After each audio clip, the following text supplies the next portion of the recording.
So why do we want to train hundreds, maybe thousands of trainers to train maybe millions of fathers across the world?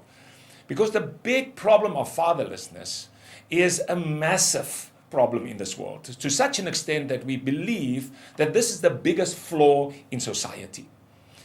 You would never be a great trainer unless a compelling urge to train and impact and change people would take hold of yourself. So let me tell you how this happened with me.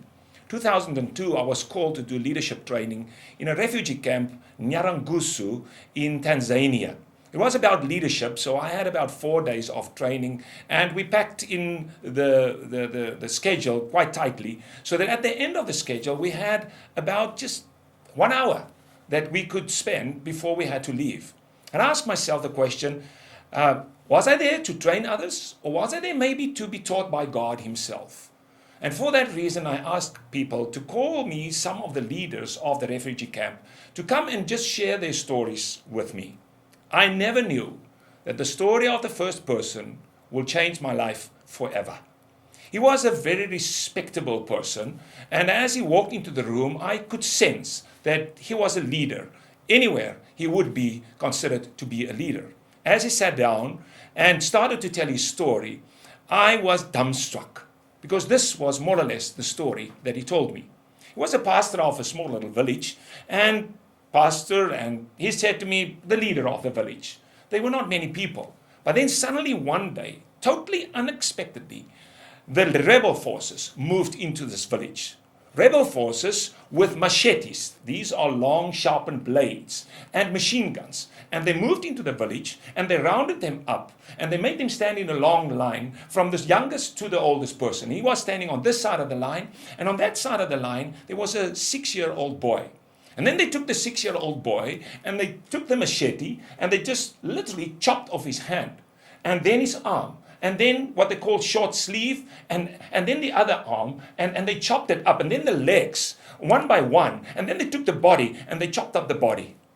As he was telling the story, I was sitting back in my chair. I couldn't believe what I heard. This is not reading something in a newspaper. This is hearing something directly from a person that experienced the whole thing. But what really impacted me is when he bent forward and he looked into my eyes, and he literally looked into my soul, and he said to me, if that was an unnamed boy, it would have been okay. But that was my own grandson. That statement ripped everything apart inside of me. I'm not an emotional person. I'm a phlegmatic person, generally speaking, but that just shattered every emotion I ever had. That was my own grandson. He continued to tell the story how they killed the other people down the line. They came to a pregnant lady. They took her. They cut open her stomach with a machete. They took out the baby. They chopped up the baby. And then he bent forward again and he said, and that was my own daughter. There were 10 left in the line. They started to run. The guys took the machine guns. They opened the machine guns. 5 got away. And he was one of the lucky 5 to get away. And he said to me, that is why I am now in this refugee camp. I couldn't believe his story. I said to the others, take him out, bring the other people. I thought this may be the exception. I needed to hear other stories. They brought the second person in, same story, different village. Third, same. Maybe 5, maybe 7 interviews, same story, different villages. And then I just sat back when they were all outside the room, and I cried to God. And I said to God, God, I am a trainer of leaders. At that stage, I've already trained about leaders from about 50 nations of Africa. I'm a trainer of leaders in Africa. God, what is the problem with Africa? I demand. I'd never used the word demand with God. I hope I will never again use the word demand with God, because you don't demand anything from God. But I was so frustrated. I shouted and cried, and I said, God, I demand an answer. What is the problem with Africa? And how are we going to solve this problem of Africa? And then that clear, still voice of the Holy Spirit, look up, look left. I did that. There was one little window there. And outside this mud hut where I was sitting, there were about 300 boys, about 6 years old, with soccer balls. Every 30th boy would have a soccer ball under his arm. Not a soccer ball that you can buy, one that you make from plastic bags. They would have it around under their arms. And then I would look at that. And then God said to me, listen carefully, and I'll tell you the problem. the problem of Africa is not poverty. The problem, main problem in Africa is not even HIV/AIDS. The main problem in Africa is fatherlessness. And unless you address that problem, none of the other problems would really be solved.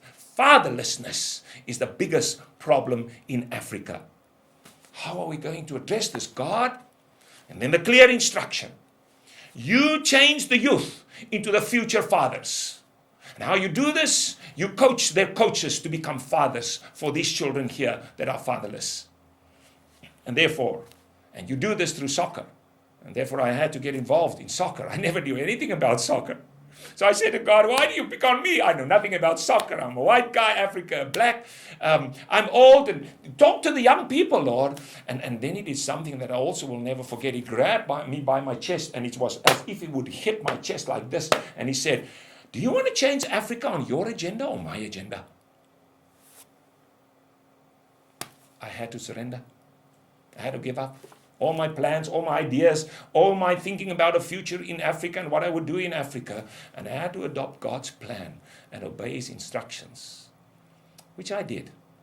We created a program for soccer coaches called Ubabalo, the mercy of God for Africa, Ubabalo in Africa. We did this for a number of years. And then God said to us, you see, you are now into the issue of Africa, into the problem of Africa. But I want to show you the depth of the problem. And that he did in one training I did for master trainers of Ubabalo. And God showed me how Satan has captured the fathers of the world, and how fatherlessness is the game of Satan. It's the strongest game he plays. And if we ever would shatter Satan under our feet, we will have to address the issue of fatherlessness by training fathers how to be fathers. So, I don't know. I don't know if you are sincere about this. I don't know if you want to embark on this issue of training people, fathers, to become real fathers. I went to the Bible and discovered that God is very sincere on this issue. The very last verse in the Old Testament says, and he will bring, referring to John the Baptist that would come as a prophet, and he would bring the fathers back to the children, and the children to the fathers. Otherwise, I will curse your land. That same instruction was given to John the Baptist. And that's why we read in Luke chapter 1, verse 17, two things that John the Baptist had to do to prepare the way for Jesus. Number one, he had to bring the fathers back to the children. Secondly, he had to bring the unrighteous back to the wisdom of the righteous. That is, bringing back good moral values. And those two things would prepare the way for Jesus. So my question to you, my friend, is, how sincere are you to deal with this problem? If you do not have a compelling reason for entering into trying to change this world by training fathers to be the real fathers as God instructed us, you would never continue on this journey. We need people that will persevere and will be determined to change a fatherless world into a world that has adopted the principles of God the Father for a restored society. I really invite you to join us on this journey.